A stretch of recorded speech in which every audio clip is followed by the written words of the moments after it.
Hey everybody, my name is Jared Bendis, and I'm currently sitting in the Digitization Annex of the Kelvin Smith Library at Case Western Reserve University. Now, the Digitization Annex is where we have all the weird and wacky digitization material for things that are really old and very bizarre. So today I have been asked to digitize some 16 millimeter films. Now, there are some really, really expensive ways of doing it, and ours is a medium expensive way of doing it, but it's very, very good and very, very clean. The first thing you're going to notice is that I am wearing black nitrile gloves. Now, when you're handling paper materials, protocol is that if your hands are clean and dry, you don't need anything else. But I'm dealing with film, and this film is from 1941. And when you're dealing with films, you definitely want to be wearing gloves because you want to make sure you're not getting any extra oil or fingerprints or grease or any type of stuff like that. Now, whenever I'm handling a film, I want to make sure that I look at it first before I actually go through and start the digitization process. So the first thing I'm going to do is I'm going to look at the film. And normally, if it wasn't in a global pandemic, I'd be smelling the film because it's got that vinegar smell. It's really a bad thing, and it's kind of going to give you some issues about what's going to come next because you really don't know what condition the film is in. Sometimes it gets dry or brittle or curled or other types of things. And what I'm going to do is I'm going to look for two things in particular. The first one is there a leader? When I go to digitize the film, I'm required to have a leader. And if there isn't a leader on the film, I'm going to have to add one myself. Now, the good news is there's a leader. This leader, of course, is a nice, blank leader on it. It's got some information, which is great, but I don't need it. That's somebody else's problem. Now, one of the things that I want to do is I want to actually get past the leader and look to see where the leader is attached to the film. Often the leader is a different age than the film. So the film could be from 1941, but the leader could be from 1971, which means that the connection between the two could easily snap the moment I go to play with it. So the first thing I'm going to do is I'm going to unwind. Now, what you don't see is that I've actually got a box underneath me, and this box is an archival box. So this isn't just hitting the floor. I wouldn't do that. So I'm going to come over here, and I'm going to look at the splice. And the splice looks good. The tape looks good. Sometimes it's cemented, sometimes it's melted, sometimes it's taped. This looks like it's taped and it looks good. However, the first thing I also notice is that there is like a little break in the film as well, which is something I have to be on the lookout for because even though this film probably hasn't been played much, it easily could have a splice or two. And matter of fact, as I look at this, I can see that somewhere down the line, if I look right there, I can see that there is actually a splice in this film. And I don't know if that splice is good or bad or whatever, but it means that when I get to that point, this thing might snap. It's not the end of the world. We expect films to break. Now, I have a couple of options in front of me. The first thing I could do is I could actually take the film and I can spool from one side to the other and check it along the way. And while frequently I do that, it doesn't actually mean that it's going to make my life any easier. The reality of it is that it easily, spooling it from one side to the other, could easily break in the same way as I'm digitizing it. And I'd much rather be digitizing it and have it break at that point. It won't do any more damage, and at least at that point I know that the only time I've touched it is the only time I've played it. It's a lot of considerations to do. I want to make sure, I have to assume for a moment that this is the last time this film will ever be played. Now, are we doing the absolute greatest digitization on the planet? No. There's always better. The best that you possibly could do is what's called a film chain, where you literally take and photograph every single film individually and reassemble it. And those things cost a lot more money than we have. And again, not everything gets digitized in the same way. What we're trying to do is give a digitization that matches the experience of watching this film in its heyday. And that's different than a film chain. Even back in the heyday, I would not have seen like every frame individually. So what I'm trying to do is create sort of a version of this that is a perceptual master. It's exactly the way you would have experienced it back in the day. The other thing to notice, by the way, this is 16 millimeter film. And if you'll notice, there are sprockets on both sides. Now, interestingly enough, with leaders, a leader will often only have sprockets on one side or both sides, it doesn't matter. When you see sprockets on both sides in 16 millimeter film, that means this is silent film, which is great because I don't have to worry about the audio. I don't have to worry about that. I'll look at the other two films I'm going to be doing it. Sometimes they will have audio that is either magnetic, which I cannot do at all. I don't have a magnetic reader, or it'll be optical, where it'll be only one set of sprockets and one set will have a little waveform that is red, and we can actually read that here. And this means one more consideration, both in terms of recording and in post-production. So now that I have my film, and I'm happy with it, then I can come over here to the next step, and that is to get my projector set up for the digitization, which I'll go over in the next clip. Again, if I needed to, I've got an enormous amount of lead for leader, and I've got really brand new splice tapes and all the splicers in the world that I can do. But the good news is with this film, I don't need to do anything to it. I don't need to add any leader. Now, I may have to splice this later on. If I do, then I will show a repair in the repair video. But as it stands, I'm going to go for it and say I think we might be good to go. And there's no reason to bet against yourself. I have a good-looking film. I'm going to run it, and we'll see what happens. So let's take a look at the equipment I'm going to be digitizing on. I'll give you the full tour, and then I'll set it up for you. So it looks a little wacky at first, but there is actually some method to our madness. And what you're looking at here is a 16 millimeter projector that has been retrofit. Now this retrofit was done years ago, and it was actually done for a very different setup with a different camera system, but the core retrofit is as follows. The lens assembly of the camera has been removed. The light source, which would have been hot enough to melt film, has also been removed, and it's been replaced by a cool LED and a piece of translucent material. What that means is that the film is basically just backlit as it goes by. This light bulb here, which is actually a real light bulb, is actually there to illuminate the photo sensor, the light sensor, which allows you to read the audio if there happens to be a waveform on it. I leave it on because I actually like the setting it's set to, so we just leave it on the whole time, which means that when I'm running films, that light bulb is on. It is actually a regular light bulb, and every so often it does blow, and I have to go to a specialty store to replace it. Interestingly enough, when it comes to the audio output, there's no line level output in this unit. There's only a speaker. And so what we end up having to do is we end up having to run the speaker cable into this unit here, which actually takes it from a speaker and it downsamples it to line level. I've actually gone through several boxes like this before, because what it's doing is it's taking an amplified signal and it's dissipating electricity, usually via heat, and then it creates a line level signal which we run into our recorder. It's actually kind of neat. So we've got, this is the audio. So the audio chain is actually very simple. We've got the light bulb, which goes through the sensor, listens to the signal, it goes out the speaker, turns the speaker into a line level, and then the line level goes into the jack. Now, that's all the way this normally would work. Again, we've removed the hot bulb with a cool LED, and we've gotten rid of the entire lens assembly here, so all it does is back illuminate the film. So if you can play the film, it'll run through it. There's very little danger to the film itself from a heat source, because there is none. The only danger we have, of course, is that it has to go through the mechanical process of going through the sprockets, and it has to be playable. Now, to record it, we've done something a little unusual. What I have here is a Blackmagic Cinema back camera. This little camera here actually is 4K resolution. We're not going to record at 4K, we're only going to record as 1080p, because that's all we really need for this. I then have a slew of lenses, and what those lenses do is it allows me to see all the way down and magnify that little itty bitty frame of film. And that's all this does. Now, this is not a recorder. All it does is it views out. Now, what I have here though, is I have through the microphone jack, I have the audio that I just put in. So the audio comes out into the camera, and the video is what it sees. And then using an SDI out, which of course will composite whatever the camera sees with the audio, through the SDI out, I go into this Blackmagic recorder. Now this Blackmagic recorder is great because what it does, it has a SD card input, and then you hit record, and it's going to be digital right on this. Now it's going to be a proprietary format, and the file is going to be huge, but we're fine with that. All that matters is that I get the audio and the video from the camera in as clean and uncompressed way possible into this unit.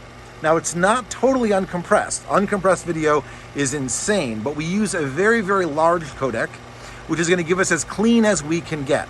Matter of fact, if we actually were to go 4K, we'd actually be able to put maybe like 12 minutes on a 256 gigabyte card. So we're actually going to go with 2K video because 1080p is fine for this, and we actually are using some level of compression, but again, very, very mild, and the work is all done right here.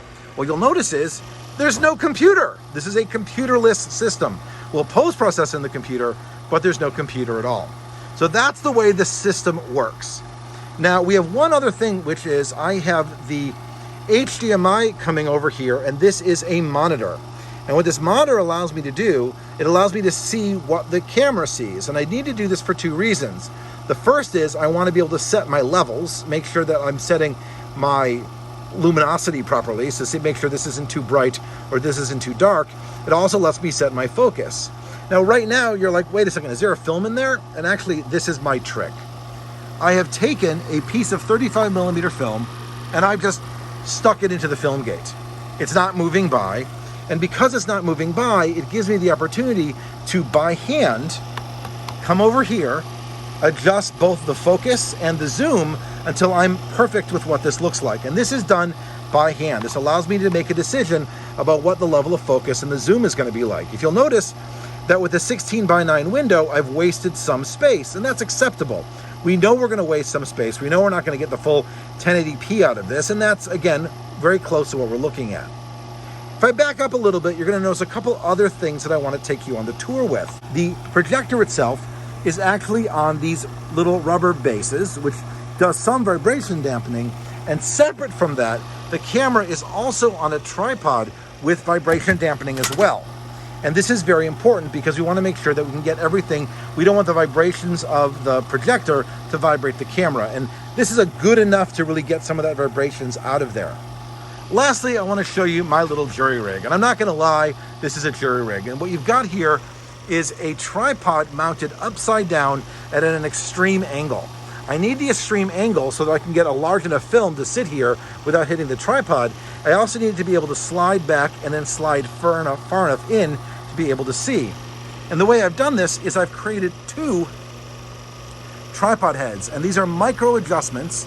These both can be adjusted, one going forward and backward and one going left and right. So in addition to sliding it into place, if I needed to slide the whole camera, I could just rotate these to actually do the micro adjustments, and not just, everything is rotated. I can actually slide back and slide forward.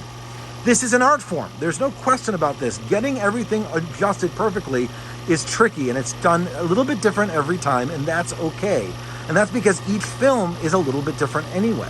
I'm not saying that I couldn't lock this into place and be perfect with it. I could, but there really is no need to. Once you can dial everything in, you dial it in. And so what we're going to get is a very clean, in-focus signal. Now that we've got everything sort of set up, let's go through the final touches before we actually run the film. So the first thing I'm going to do is I've actually got this piece of 35mm film here, and this is a piece of throwaway film. It's actually very useful because it's bigger than a piece of 16mm film, and it's also because it's got sprockets, and the sprocket's going to be useful for when I do my focus adjustment in a second. So what I'm going to do here is I'm actually going to grab that piece of film, and I'm going to slide it into where I think about the film gate is, and I'm going to start the film projector. Now again, because this isn't a real projector anymore, because this is a cool LED, this is not going to melt. This could stay like this forever. If this is a real film projector, it would have melted the film the moment it was paused. That's why you have to be very careful of these really hot things. What you'll notice is I'm adjusting it just by hand there, and if I were to come over here and look at my screen, let's take a look at my screen. Here we go. If I look at my screen, you'll actually see the film, and you can actually see a little bit of where the film gate is. And this is very useful because if I change the dimmer, which is basically how bright my setting is I can actually change the dimmer all the way bright, and then you can start seeing the zebra, which is nice. It tells you that you've gone beyond, you're actually overexposing. And what I want to do is I want to bring it down, ideally, so that I'm not overexposing the film, and that would be so that even in where it's completely clear, that there's no peaking. And what this means is that no matter what ends up happening is the film will never be overexposed. Now that does mean it'll probably be underexposed, but we plan on post-producing this anyway, and that usually gives us, I'd rather have underexposed down and bring it up than have overexposed, which would of course mean nothing. Now, when I'm looking at this, my next job is to focus. Now, I'm not going to go into the complexities of how I configured this camera lens and system. I will tell you though, is there are quite a few things going on here. There are multiple magnifying lenses, there are multiple accessory lenses to add this together. Because it isn't just about being able to view the entire piece of film, it's about being able to view the entire piece of film while remaining in focus. So the depth of field is very important. Right? You have to be able to focus here and get this as big as possible. So this entire configuration, that was a trial and error of epic proportions. Matter of fact, I have stacks of these little lenses where I was trying to figure out which was the absolute right one. Now, once I've done that, I pretty much know that this is my manual focus ring, and I'm going to adjust the focus ring, which I'm not going to do on camera, but I can adjust the focus ring. And of course, because there's a slight delay, I adjust and I adjust and I wait and I adjust and I wait until everything is perfectly in focus. Now, when I'm looking at the focus, I'm looking at two things. The first I'm actually looking to see is the picture in focus, but I'm also looking to see if the edge is in focus, because the edge is actually a great area to see if you're looking at the right plane, because the edge right there is actually right next to the plane of film, which is what I want looking at. Now, once I've done that, once I've gotten this completely in focus, I'm actually going to pop the film out, and then I'm going to adjust the dimmer again until it's just right. And what this means is that you see it's white and there's like a little bit of glow, but there's nothing else. That means that there is nothing overexposed, and even if there's a hole in the film, nothing could possibly be overexposed. And that's really, really exciting. So that allows us to keep us the right exposure, as in not overexposed. Underexposed we'll deal with in post. And of course, lastly, in focus. Now, it's very important to check the film gate here to see if there's any dust in the film gate. Now, when we digitize the film, there may be dust on the film. It may have been dust in the original camera, so it's always important to make sure that the film gate is clean first. If it isn't, I'm going to blow some air in there to make sure that there's no dust in there that's going to do things around. I'm also going to make sure that my lens is clean.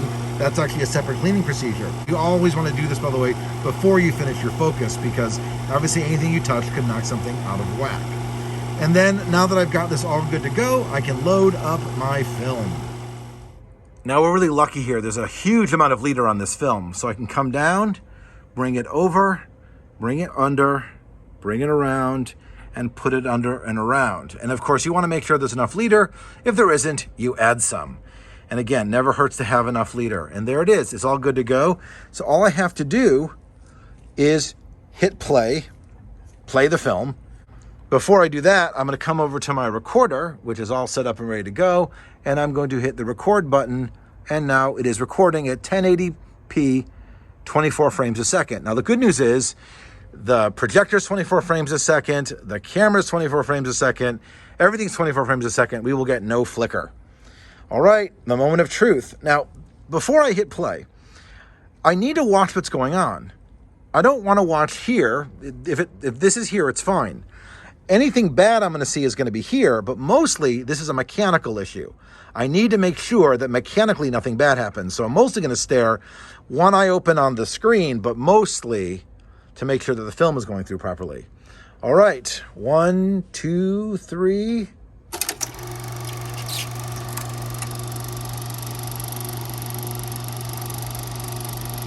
Oh, it's upside down because the camera's upside down. But then again, I fix it in post. All right, a little bit of a thing there. That's from a ickiness in the film. Nothing I can do about that. Everything looks good though.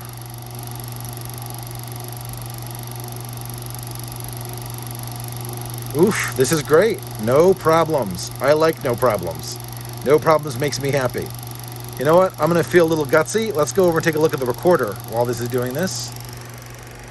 And you can see it's recording just fine on the recorder. All right. All that setup, there's actually very little film in here. Only takes a few minutes to do all of this.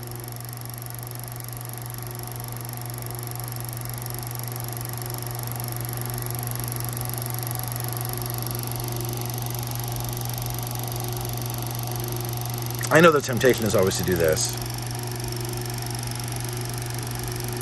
but the LCD doesn't like that. All right, here comes that splice. We survived the splice. And that's really what you do. You pray to God you survive the splice. So I'm sure you're asking yourself, why didn't I fix that splice ahead of time? Why didn't I clean the film ahead of time? Why didn't I? Don't get me wrong. There's a million and one things that you can do to a film beforehand. But I want to pretend that it only had one life left in it. I could unspool that film and it could crumble in my hands. It's happened before, by the way. So when I'm going to handle a film, I'm going to pretend that it has one run left. And I'd rather run it through the projector and get everything up to that break and then get everything after that break than risk something happening during the cleaning process. There's very little bad that can happen along the way. The worst I'm going to get is a little bit more dust, which would be authentic to the film than not. This is a choice that I've made. Again, limited resources, but good resources. I'm respecting the film and I'm respecting what I can get out of it in this process. I'm not getting 4K. I'm getting a clean 1080p. Not even the full 1080p. But when you see it in post, you're going to see it getting a very clean image. The other thing here is what you didn't see was that in addition to the splice, there were some bad sprockets that would go churr, churr, churr, churr. I would never be able to predict that. Even if I were to feel every sprocket, I'd never be able to fix that. So at the end of the day, my job is to say, hope it'll run, and if it breaks, I can fix the break, back it up, digitize it from where I left off, which is great, by the way, because that means that all the other stuff was done as cleanly as possible. This is the protocols that we use. You may have different protocols, which I completely respect. But these protocols here will give us a decent, clean image without breaking the bank and without hurting the film. Started working on the next film, and what happened? Bad splice. Now, interestingly enough, this is a perfect example of a really good bad splice.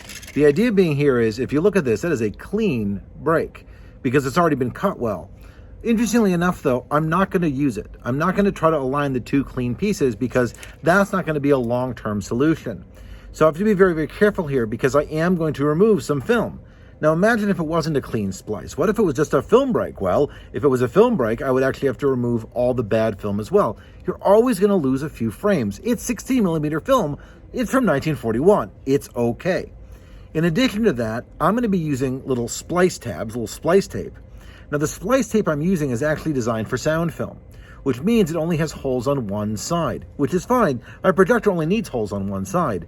I just need to make sure that when I put it, I make sure that I put the holes on the side that I need to. And what you remember is, whenever you're working with the film, the sprockets are closest towards you. So I want to make sure that I keep the holes closest to me. You'll see in a moment, because I've got a really cool splicing unit that will actually cut the film instead of a straight line. It'll use a little key pattern, which means it'll really, really hold for the long term. Now, interestingly enough, I like to show this. My film is still on the reels. I've come over here and I've put it through the hole, a little spring there that holds it in place, and the sprockets. Now I've created some overlap. This one goes over the center point by this much. This one goes over the center point by this much. And when I bring this down, this is so cool. Watch this. Snaps. And then one piece comes over here like this. Get rid of that. And then if I lift this up, you will see the other piece that's come up as well.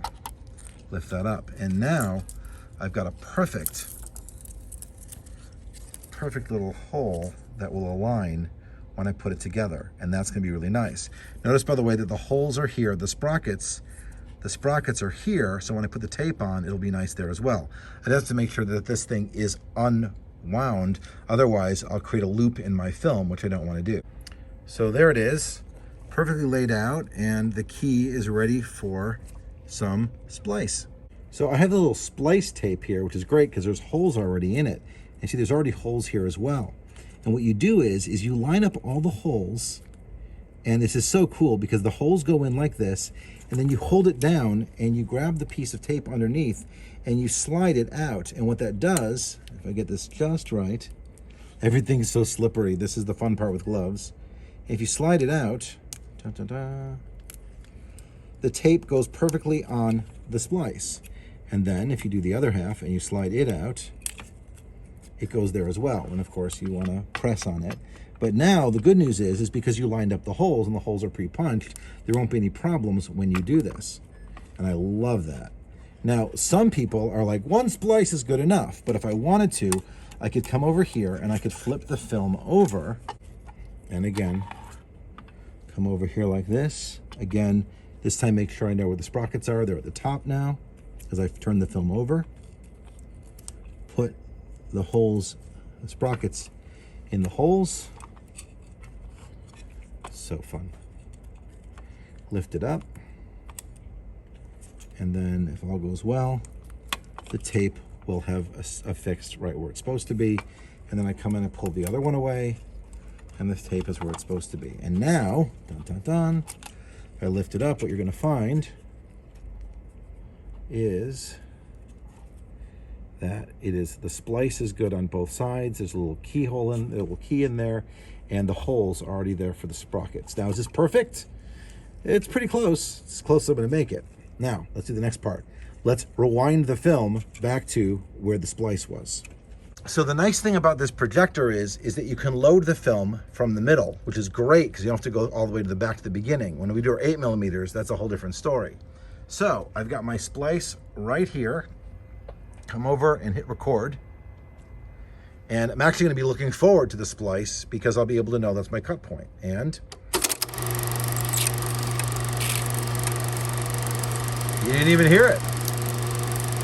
That is beautiful. And that was literally, that was it. That was all the film I lost. Oh, that's hysterical. I didn't look to see how much was left. I lost a few seconds of film.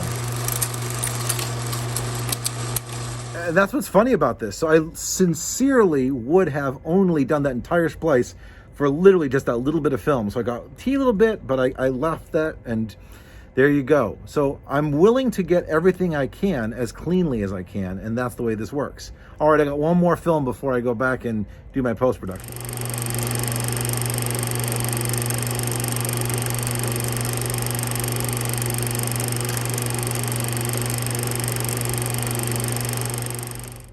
So at the end of the day, if you're gonna mess with film, you have to be prepared to mess with film. You have to be comfortable with it. It's gonna break, it's gonna chip, you're gonna have to splice, you're gonna have to add leader. You can't panic. You have to be able to hear the film and touch the film. I haven't shown you every little nuance there is to operate a 16mm projector or all the setup that I've done. The setup is the setup. You have to make sure everything makes sense along the way. Are things in focus? Is the lighting right? Is it framing right? And not everything is perfect. One last thing, people are going to ask if they watch the video, why isn't everything completely locked into place? Well, this is a very expensive camera, and the same camera we use to digitize our 16mm films, we use to digitize our 8mm films. So that means I have to change the lenses and the assemblies and even the tripods that it goes on. So that means that things are going to get moved and things are going to get bumped. But the good news is that I just ran 3 films in a row. And because nothing got bumped, when I go to post-process, those 3 films will post-process the exact same way. So I try to keep things in as batched as possible. But again, the only way to get comfortable is to get comfortable. And the one thing that I also didn't show is I always start out with a throwaway reel. Now, I don't mean here today. I mean in general. If you want to get good at messing around with film, get a piece of 16mm film, get a big reel of film, and mess it up. Start splicing and fixing and get a feel for it and really understand what it's like. And if you have a dummy reel, then you can get used to it before you handle the good stuff, because it takes time and effort, but it's well worth it, because again, these films are going to look better today than they would have looked in 1941. Is it mint? No. There's always a better way of doing it, but that would have cost hundreds of thousands of dollars in a very different type of lab. And instead of doing nothing, we can do something that's good, reliable, and cost effective. Anyway, let's move on to the next part, which is post-production. All right, so I've launched Premiere Pro. There are many programs you can do this in, but Premiere Pro is going to give you every feature you possibly could need. In addition to launching Premiere Pro, I have my 4 MOV files here. Let's take a look at the properties of one of the MOV files. What you're going to notice is it's going to tell you it's a QuickTime movie, it's MOV. But if I scroll down, you're going to see the critical data. 1920 by 1080, we knew that, 1080p. 24 frames per second, the audio is irrelevant. Pixel aspect ratio is 1, which means our pixels are square. And if I scroll down, I'm going to learn about the codec. And the codec here is that this is an Apple ProRes 422HQ.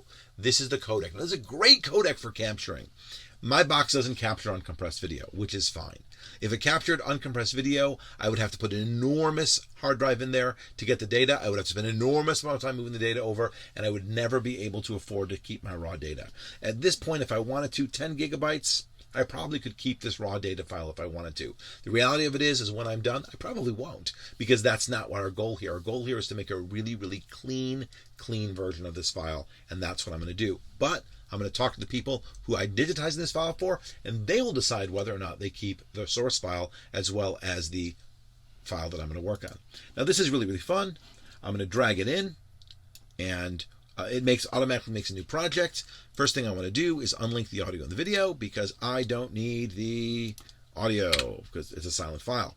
Surprisingly enough, and this is something you didn't really notice when I was showing it to you before, is there's color in the video film. This is a color film. I had no idea until I actually opened the file before I even started recording. I was like, there's color here and there's color here, and that's very, very exciting. Now, the first thing you're going to notice is that it is upside down. We knew that it was going to be upside down. Let's come over to Video Effects and go to Transform and let us flip it vertically, and all of a sudden it is right side up. Yeehaw. That's what we need to do. The second thing I need to do is I need to actually frame this properly. And I'm going to come over to Scale, and I'm going to zoom in. And I'm going to zoom in until I can see. I want to make sure I got a nice clean edge, something where I can see every bit of the film. There we go. Yeah, I can see all the whole thing. So I can zoom in, zoom in, zoom in. And of course, the more I zoom in, the more you'll, oh, it's crooked. Yeah, it's crooked. But I can come over here to rotation, and I can very carefully rotate the video until it's not crooked. It only is a tiny bit. I mean, and that's pretty good. Notice, by the way, it's squared up. If the camera wasn't square up, if it was tilted left to the right or up down, then this would actually be distorted, and there's no distortion here. I spent a long time with all those little features. You saw those little things sliding back and forth, that even though the video was slid off to the side, it was squared up, and that was critical as I did that. I like the natural edge of the film. It makes people realize what they're looking at, which is film. I'm not going to change the aspect ratio of this video. I'm not going to zoom in and crop out until it matches 16:9 or 4:3. I'm not going to crop off the edges. I'm just going to make sure that people see what it is. So I'm going to scale the video so it's nice and big, but I am going to double click on the video and frame it so that it's actually in the center of my frame. That's just a courtesy that I'm going to do. And the nice part of it is that I'm going to show you in a minute that once I do this for one, the numbers match for the entire settings that I do. So whenever I digitize film, I always try to make sure that I kind of do a full run of film so that the settings I get are good to go. Now, obviously, there's going to be some color shift in the film. That's going to be based on the age of the film. It's going to be based on, it could have been color shifted in the first place. I don't know what the lighting was like. I have a lot of questions here. But the first thing I can do is I can accommodate for the color distortion that came out of the camera itself. What do I mean by that? Well, let's take a look at what happens after the film is run all the way through. After the film is run all the way through, this is literally the camera just looking at the translucent plastic and LED. Now, the LED itself will have a color tone, and the translucent plastic will have a color tone. But in a theoretical world, it should be white. So that's exactly what I'm going to do. Is I'm going to grab the levels tool, I'm going to bring it down, and I'm going to come over here and I'm going to look at what should be white. And that means if I go to the RGB channel, I look at the red, I can see that the red data, which of course is the color data here, ends right over here. So I'm going to frame my data, and I'm going to come over here and say that's where white should be. All of this is irrelevant. That's the whitest we have. And I'm going to go to my green, and I'm going to say that's where the white should be. And I'm going to go to the blue, and I'm going to say that's where the white should be. And what you'll notice is that the red, green, and blue are in different places. And that's because, again, it wasn't pure white. But now that I've adjusted it, this becomes pure white. And that's the whitest white we have, which we already learned. The film goes in front of the whitest white. And what that'll do is that will eliminate any color shift that I will have gotten from the projector itself. And so now the colors are truer to what I had. Now it's still kind of dim. Now remember, I don't really need to worry too much about the black point, because as you can see, where the black point is probably pretty good, it's probably going to be more dark than light. So the next part I have to do by hand. And what that means is I got to grab my gray point, my gamma, and I have to decide how to lighten up the film. And, you know, your temptation is to go lighter than darker, and you'd be right. Things will get darker on their own. I don't want to blow it out. The good news is I can't blow it out. I've already taken care of that. So I can come over here, and I can look at this. And if I do that, so I'm choosing 1.6. And now if I look over here, the idea being is that you get a really nice contrast along the way. You keep all of your color, and this is a true representation. Oh, look at that. There's a mistake in the film, which is fine. We saw that was going to happen. We saw that it was possibly going to, flip along the way. Don't worry about the slowness. I'm actually remoting into the other machine to do this too. It's a whole other story. But the idea is you can actually see what's going on. And there you go. There was a blemish in the film. It skipped for a moment. There's nothing I can do about that. This is actually not true, by the way. I could choose to delete that portion of the film, but then I'd miss this kick. And you have to ask yourself, Is that why the film is bad here? Has this film been played? Is that the part that was played over and over again, and that's why the sprockets are bad there? You just don't know. And it's not something I'm going to repair. I'm going to give a really good impression of, again, an old piece of film. That's what happens when you play old film. But now it's clean and it's good. But overall, I'm very, very happy. Now, and look at that. I have no idea who this guy is. My favorite part of this. Let me zoom back for a moment. Now, this, by the way, that you're looking at, that's white, isn't truly white. That's the leader. And since we're not going to even worry about that. So I hope somebody will be able to tell me who that guy is. That's always fun. So I'll leave it right there. Cut off the end. And so I don't need that anymore. I've already done everything I can do with my opening part, and then find where the film starts. And so there it is. And again, I'm always going to make sure that I get every single frame.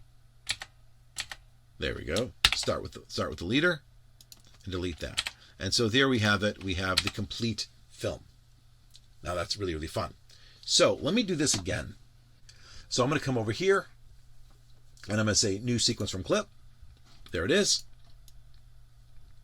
Now the fun part is if I go up to this clip, I can right click on this and I can hit copy. And then I can come to the second clip that I made, and I can first I'm going to unlink the audio and the video. That has to be done by hand. I can delete the audio, sorry. And I can right click and I can say paste attributes, and I will say, you know what, paste it all. And voila, it's done. Isn't that great? Because statistically, I'm not correcting the film itself. I try to avoid correcting the film itself. What I'm trying to do is pretend that all these films were shot at the same time. All these films probably have the same quality. Now, if somebody were to say, all right, now that you've done this, there's a section that's really dark. Or there's a section, now that's not me playing back the film. That's me correcting the film. People give me dark films all the time. Blown out films all the time. That's different than saying, this is what it looks like if I play it through the projector. Because if you're playing it through the projector, you don't get to repair the film. So let me come over here and let's drop off. And again, you see some of them are lighter, some of them are darker. That's because it was either the way they were controlling the camera, because they were really nice cameras, or it was because it was sunnier at that moment.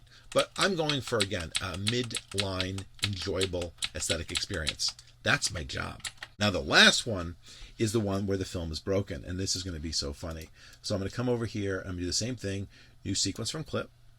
Beautiful. And because we know that there's a mistake in it, I'm going to grab clip B and put it at the end. Great. That teeny little bit that I told you about. I'm going to unlink audio and video. Great. Delete that. Unlink audio and video. Delete the audio. Again, we'll do an audio clip another time. These don't have audio. So right click on this and say paste attributes. Beautiful. And then for this piece here, I will right click and paste attributes, and it's beautiful. So that's where the film ends, and it goes straight from film to, that's the best part about it, right? I lost nothing up to the splice. All right. All right, let's remember that guy.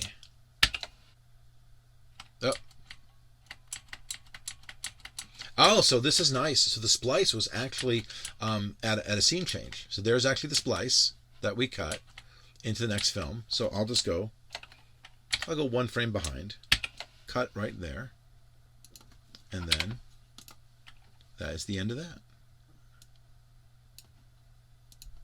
So the last question that we run into is, how do I export them? What's the process for exporting these? The answer is quite straightforward. So I'm going to go to clip number 1 first. They're all going to be the same. File, export, media. So what file format do I want? Well, I was asked to give an MPEG-4. Which MPEG-4 should I make? You know what I find is very, very useful when you go to H.264 is you scroll down and you choose YouTube 1080p. The YouTube standard is great. It works really phenomenal. I'm going to hit Q. It's going to stick it into my queue. Good to go. And then I can say, you know what, start compressing my video. Thank you very much. And you can watch, it does a little preview window here. And it's going to take 3 minutes, which is nice. All right, so we've finished one of the films. That's what we need to look at.